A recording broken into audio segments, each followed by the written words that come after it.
YouTube!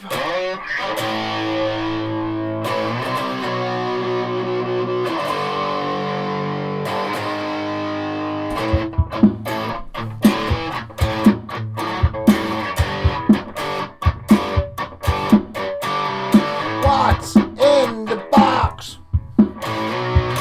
What's in the box?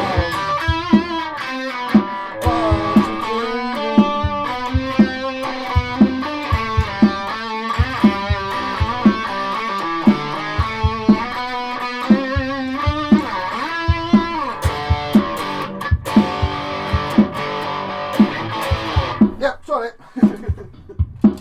Oops. Don't even really need that anymore because it's. So what is in the box? I'm being a wee bit cheeky here, but I always get lots of clicks on a what's in the box because I think it's just human nature to want to know what's in the box. I could have just told you what was in the box, but then nobody would watch it. So you can probably fast forward through it. I'm not going to put a skip point in because I'm not. I know roughly what's in the box. I don't know exactly what's in the box.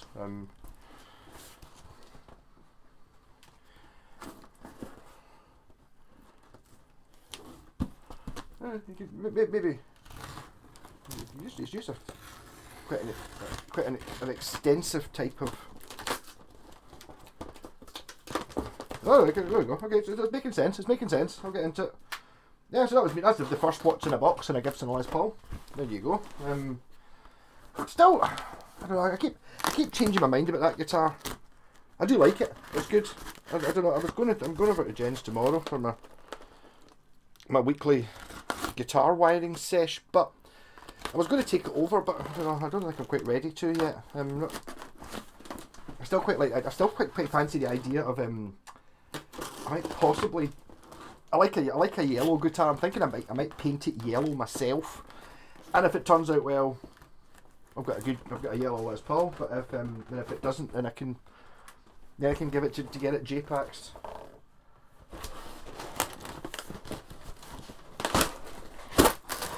There we go. Well, it didn't take as long as I thought. Oh, I recognise this case. So if I get this the right way round, you'll still not know what's in the box. It'll go from what's in the box to what's in the bag. That's the back. I know this because I've got one. I've got a guitar in, which I could have actually done a video on today instead, but I'm doing it on this one. Oh. Yeah. Recognise this gig bag, anyone? Oh, I'll put it this way so you can't see what make it is. Yep.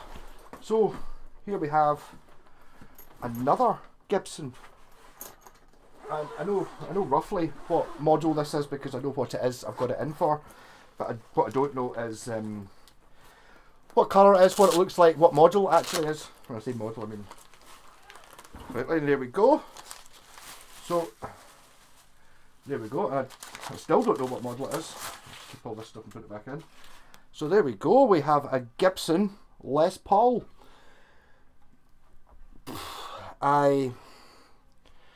So it's got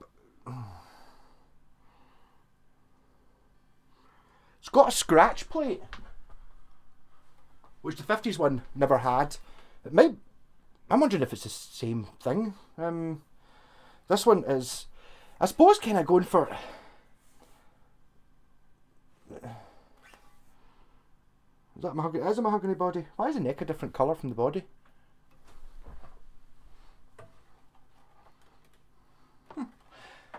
Different grade of mahogany, or maybe it's got stain. They've stained the body but not stained the neck.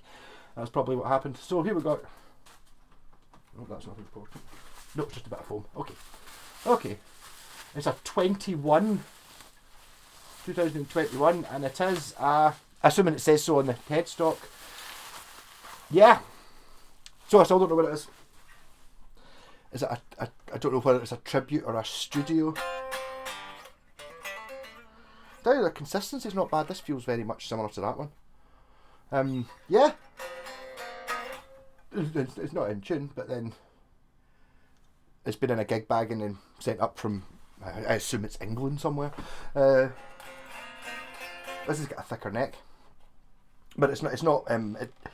It's not, when I say it's not unfinished, it's definitely got a nice lacquer on it. So yeah, there we go. This is what was in the box, and I've got this in to do the Peter Green mod and put it in a push-pull pot.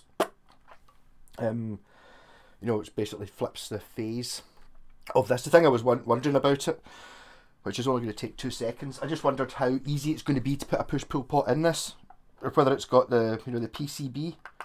That's not the right screwdriver. It's the green and black one, that one. Just to see what it is inside it. I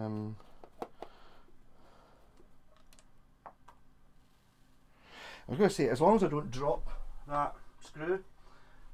So, how to do this while standing up? It's not ideal. If I do lose a screw, I'll take one of the screws out of mine and put it in it. So it's got the perfect original screws. I'm not going to lose it though.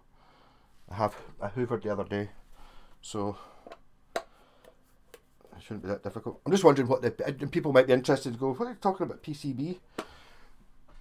And why it's a good idea and why it's not a good idea. Why it's a good idea is, to be honest, when I assembled that 50s tribute one behind me, it was really easy. Like, anyone could do it, because it was just a case of clipping in the 2 pickups and the output jack and the earth wire into the PCB. It does. It's got a different PCB though. This has got the PCB I was expecting in that one. So there's so all these bits are attached to a printed circuit board, which do have some advantages. A lot of people don't like it because that's not the way they were, you know, a real 50s Les Paul didn't have a printed circuit board in it. But the Washburn Wings do. Not that one, but the higher up ones do. The thing I like best about it, well, maybe I don't like it best. It's see what happens quite a lot. See the wee bolts that hold on the pot on your guitar, on any guitar. Quite a lot of the time, the reason I can get guitars cheap is because the electrics don't work. And quite a lot of the time of those times, the reason the electrics don't work is because it's either worked its way loose or it just was never tightened up properly. So when you turn it, the pot spins, and once the pot spun more than 180 degrees past where it's meant to be, the wires fall off it, or the wires get wrapped around it, and it breaks. Whereas when you've got the PCB, these pots are all mounted to this board, so it doesn't really matter whether the bolts that hold it in from the top are tight or not. The pot won't rotate because it's welded to a push-pull pot. I think I'm going to be able to put the push-pull pot in this without actually breaking the PCB. I might have to break the pot. I don't know. I'll see how I get on. It should be quite easy. You just run it through the switch. It's not. No, it's okay. There's going to be a little bit of jiggery pokery to work. Basically, all I'm going to do, well. Oh yeah, see, that's quite clever, isn't it? Where's the pickup one? The pickup has 4 wires. It's got plenty of wires. So what I think that means is, when you do the reverse phase mod, I'll put the pickup upside down as well, which doesn't make any difference. You know, so the pole pieces are here. Technically, it does make a difference because it means if you adjust the pole pieces, which I've never really done unless they looked funny. Some people do. You know, it's like, you know, then technically you're adjusting this one and this one, so there is a difference. But it doesn't make any difference if you just flip it around. That doesn't make it the Peter Green. You've got to flip it around electrically. But the problem with that is, on a lot of pickups, especially the ones with the chrome cover, see if it's old Gibson ones or Gibsons at all, they've got the vintage type wire, which is like it's a center core, and then it's got like cloth / string, and then it's got like a metal mesh around the outside, and that metal mesh is soldered onto the pickup cover because that's your earth line.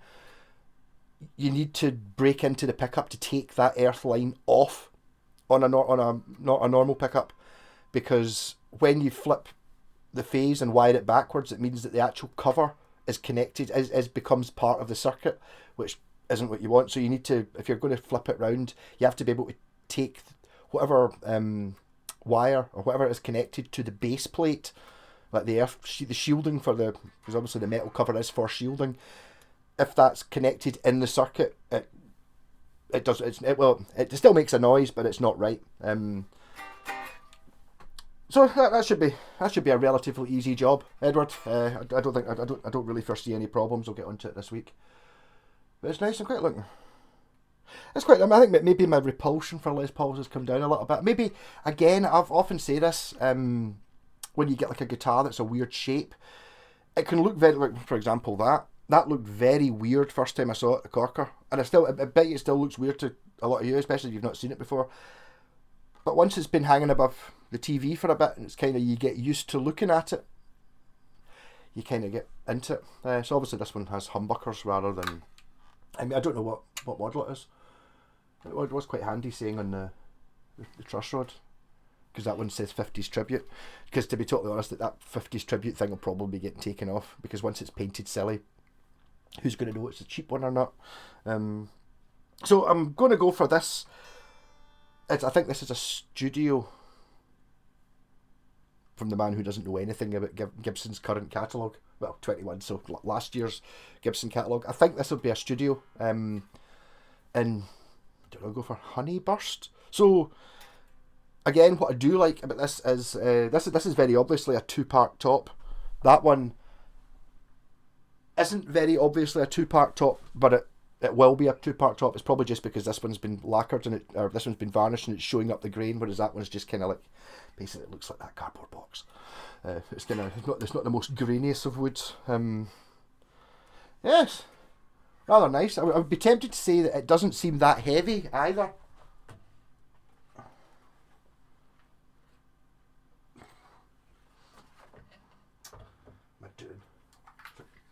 It's actually easier to just pick up the weight, see how much it weighs. I wonder if it's one of the weight relieved ones. So that one comes in at 3.8 or something. This one is 3.5. So lightweight Les Paul. So I'd imagine what's happening here is this is one of your weight relief ones, which I pretty much approve of. I do have some heavy guitars, quite a few heavy guitars, and there is an argument for whether it's based in anything. Heavier means more sustain. I don't know, but just in pure thinking about it, if you're going into the studio, I've done this before. You don't heavy guitars, you pick it up and it's heavy, and you're playing it in the house. Oh, it's a bit heavy. But see, when you're in for like a 3-hour rehearsal where you're standing up with a heavy guitar around your neck, or you're playing a gig for a couple of hours with a heavy bass in my case around your neck, you're better off with a light guitar. So I would definitely say it was an improvement having a lighter thing, because one of the things my main things I don't like about Les Pauls are, well, one, I don't really like the look of them, really, that much. Two, they're popular, and I'm not the same as everybody else. I don't like popular things, just because I'm a weirdo. And if the funny angle, like so when you're playing it, you're talking about when you've got it flat on your fat belly, it's not the right angle, so you have to hold it there, which is just me. People complain that they're not very good for sitting on your leg because they don't sit. When you're sitting down.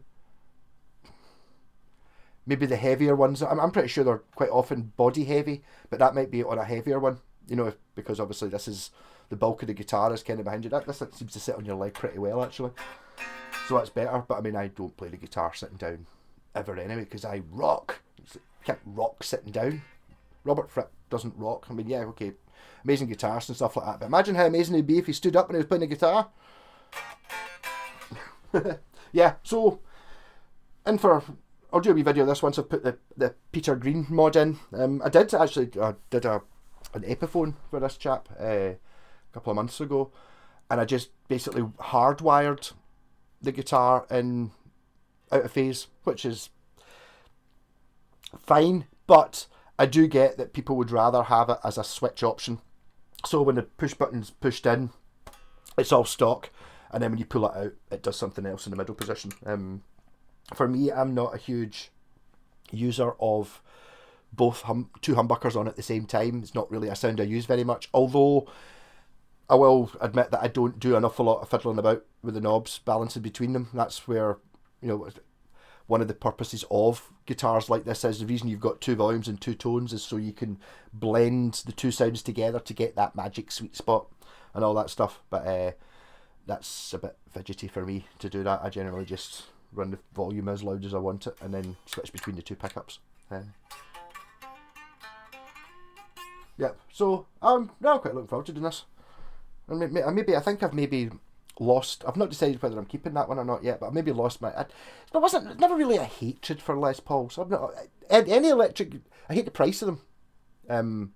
This isn't a standard though, so this one won't. I don't know how much it costs. Probably 1,000 and a bit, rather than a Les Paul standard 2,000 and a bit. I think this will be 1,000 and a bit, which is less offensive to me. Just the whole idea of a guitar actually costing $2,500 to me is like, right. And in fact, I do actually have a couple of guitars like that coming up during the week. I think I'm going to do another expensive guitar week. My pal, another pal was over yesterday.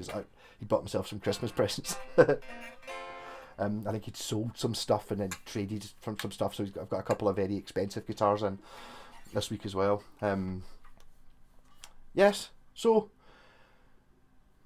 yeah, it was a Les Paul, and Edward might actually put in the first comment or something like that what module it is. I'm saying studio, but there are an awful lot. Is there a heritage, and is there I mean, it could be a 60s, 50s tribute. I think the 50s tributes, well, it depends which year it is. I mean, this one's 21, that one's 13, so it's like there's 8 years between them, and everything got revamped at Gibson a couple of years ago. Because I remember going into Guitar, maybe 4 years ago, something like that. And the guy's like, yeah, can I help you? And I was like, up here, no, I'm just having a look about. Just like, I hope I don't see anything I want, because I can't afford it, And he was like, up here, yeah, the Gibsons are over there. Of the new Gibsons, the top two rows are all sold, and the bottom ones, and it was up here. Oh, that's right. Gibson have reintroduced stuff. Why have I got a mark in my head?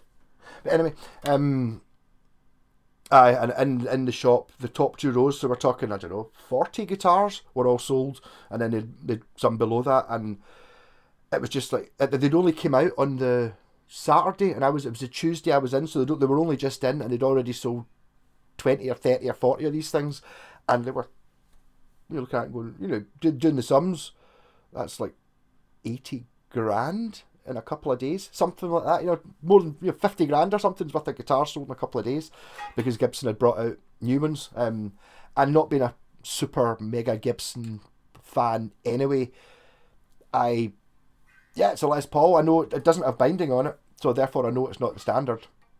But I don't know what model it is or anything like that, or really what difference some things make.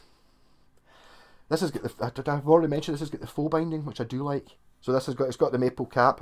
Whatever I'm going to do with that one, I'm going to do the similar thing. So basically, you just tape off the edge of the maple cap before you stain it, and then when you peel it off, it looks like it's got binding, but it's not binding. So you don't get that tone plastic. That's kind of my thing about the fancy stuff. It is nice having got fancy stuff.